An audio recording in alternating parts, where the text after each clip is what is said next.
Allez, présence extraterrestre aujourd'hui. Donc, on n'est pas ici aujourd'hui pour expliquer et démontrer la réalité de cette présence. On est là pour plutôt discuter du contexte et de ses conséquences. Il ne s'agit pas donc de démontrer quoi que ce soit. Tout ce qui est avancé aujourd'hui ne repose que sur des expériences directes. Voilà, non pas par des lectures ou des recoupements et des relectures de lectures. Non, non. Tous les éléments qui sont présentés ici sont vraiment vécus directement, ont été vécus directement d'une manière ou d'une autre. Donc, on a une véritable présence extraterrestre qui est très diverse. Il y a une première catégorie que j'ai appelée les gestionnaires, qui sont responsables de cette planète. C'est une espèce de collectif de différentes races, dont certains représentants sont des fonctionnaires en poste ici, s'occupent de la planète dans son entièreté. Et un des aspects de cette planète, c'est l'être humain terrestre. Mais il y a beaucoup d'autres aspects. Il y a l'aspect géologique, il y a l'aspect flore, faune, et ils s'occupent absolument de tout. Ils créent de nouvelles espèces en permanence, par exemple, y compris de nouvelles espèces végétales, ce que beaucoup de gens ignorent sur cette planète. On a une deuxième catégorie d'extraterrestres qui sont des simples visiteurs, qui connaissent évidemment la présence des gestionnaires, c'est-à-dire des maîtres du lieu. Et ils sont là pour faire une escale, pour se ravitailler. Et là, je suis désolé, mais bon, ils font souvent le plein d'eau, par exemple, sur la planète Terre, parce qu'il y a beaucoup d'eau. Donc, ils font le plein dans les mares, dans les étangs et dans les lacs. S'ils ont besoin d'un peu d'eau, ils en prennent autant qu'ils en veulent. Par exemple. Je reviens aux gestionnaires. On en parle beaucoup parce qu'ils apparaissent depuis les années 40 ou 50, en gros, depuis que l'être humain a inventé les armes nucléaires et l'industrie nucléaire. Donc, j'étais à la conférence de Washington en mai 2013 et un grand nombre de militaires américains du Nord, américains du Sud ont témoigné de l'intervention directe des vaisseaux spatiaux et donc des créatures extraterrestres sur les installations nucléaires américaines principalement, mais pas seulement, également sur des avions qui étaient porteurs de missiles nucléaires. Et quelquefois, il y a des ovnis qui apparaissent au-dessus de bases militaires d'Amérique du Sud, un peu partout dans le monde, en fait, ça se produit absolument partout. Ces gens-là ont attesté devant une espèce de commission d'enquête, formée d'anciens sénateurs et membres du Parlement américain, en déclaration sous serment, ils ont attesté de ce qu'ils ont vu, et ils ont vu des choses extrêmement concrètes. Donc des ovnis apparaître à quelques mètres au-dessus des bases de lancement de missiles, et par exemple tous les missiles nucléaires qui étaient enterrés plusieurs dizaines de mètres sous terre, être désactivés par une technologie qu'on n'arrive même pas à comprendre encore aujourd'hui, alors que les missiles n'étaient pas reliés les uns aux autres. Donc là, on a, de la part de ceux qui étaient présents et qui ont témoigné, le message, il était clair quand on leur pose la question, d'après vous, qu'est-ce qui s'est passé? Ils nous disent une chose très très simple, ils nous disent, voilà, ces gens-là sont arrivés, ils nous ont dit, on ne vous laissera pas détruire la planète. Vous voyez, on a les moyens de le faire, on vous fait la démonstration, on se montre, on monte nos capacités, après on se barre, mais sachez bien qu'on est là et qu'on ne vous laissera pas faire. Donc ça, c'est un exemple précis qui montre que les gestionnaires de la planète, quand ils ont envie d'apparaître, ils le font, quand ils n'ont pas envie d'apparaître, eh bien, ils disparaissent tout simplement hors de notre portée technologique. Ils ont des moyens technologiques de se cacher. D'abord, ils voyagent extrêmement vite et un vaisseau qui circule au-delà de 10 ou 20 000 km/h dans l'atmosphère terrestre est indétectable en soi, parce que même avec un écran radar, on ne peut pas le visualiser. On a peut-être un spot et puis on n'a pas le deuxième, donc on ne le détecte pas.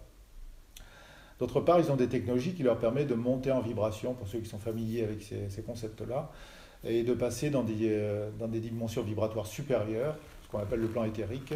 Donc ils sont à la fois là et pas là, c'est-à-dire qu'ils sont bien présents dans notre espace physique, entre guillemets, en coordonnées géographiques, mais sur une dimension supérieure qu'on ne peut pas toucher par nos technologies officielles actuelles. Je dis bien officielles parce qu'il y a toute une branche de l'humanité qui a, par rétro-engineering, développé des technologies effectivement capables de rivaliser avec certaines avancées technologiques extraterrestres. Et ces gens-là, depuis longtemps, sont dans l'espace profond et ont dépassé la vitesse de la lumière. J'en parle un tout petit peu dans le livre. Mais je reviens sur la présence extraterrestre sur Terre, sur ce qu'ils font et sur ce qu'ils ne font pas. Alors, tout ça, c'est très gratuit, mais bon, je ne démontre rien, j'en suis conscient.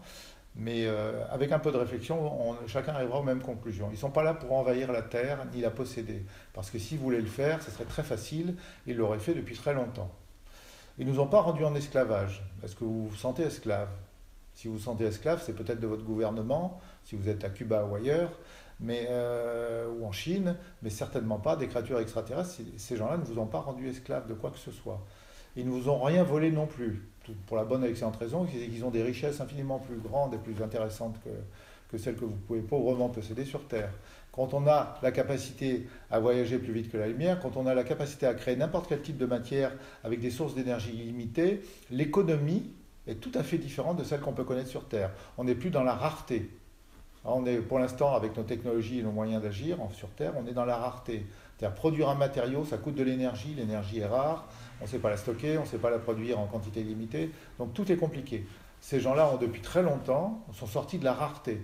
Ils sont sortis de l'économie également. Il n'y a pas de monnaie chez eux, même s'il y a des formes de transactions, elles sont très différentes de notre économie terrestre. Il n'y a pas d'argent, pas de monnaie, pas de finance dans les civilisations évoluées. Ça se passe autrement. Alors on peut échanger de l'énergie, de l'information, effectivement, mais l'argent en tant que tel, ça n'existe plus. Ça, je suis tout à fait catégorique. Donc, ce que ces gens-là n'ont pas fait également, et là je m'oppose complètement aux thèses de David Icke, c'est créer une espèce de matrice qui nous emprisonnerait. Alors ça court beaucoup, c'est absolument pas démontré par qui que ce soit.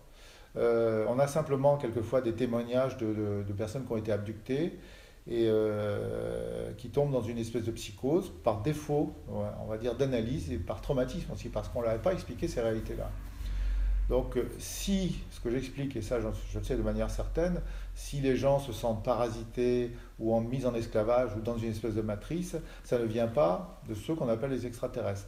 Ça vient des entités énergétiques qui peuplent notre monde, c'est-à-dire notre planète, mais sur le plan énergétique, qui, oui, vont parasiter les êtres humains, ils le font très souvent, tout le temps. Ils vont vivre à leurs dépens et les influencent mentalement, ils emprisonnent effectivement dans des prisons psychiques en permanence, et ça va jusqu'à la possession. L'Église catholique a encore des exorcistes, tout comme beaucoup de magnétiseurs ou de thérapeutes proposent effectivement du déparasitage ou des formes d'exorcisme plus ou moins avancées. Donc, je referme la parenthèse, je dis simplement que la forme de possession ou de mise en esclavage ne vient pas des extraterrestres, elle vient à 99,99% des entités énergétiques qui sont là, qui pour nous sont des prédateurs, d'autant qu'on ne sait même pas qu'ils existent. Voilà. Enfin, pour beaucoup d'entre nous, on ne sait pas qu'ils existent. Pour notre part, on sait très bien qu'ils existent, on connaît leur action, et pour un certain nombre d'entre nous, on est capable de les voir. Donc, présence extraterrestre, oui, mais pas danger. Au contraire, ces gens-là contribuent à régler certaines de nos petites bêtises, certains de nos problèmes.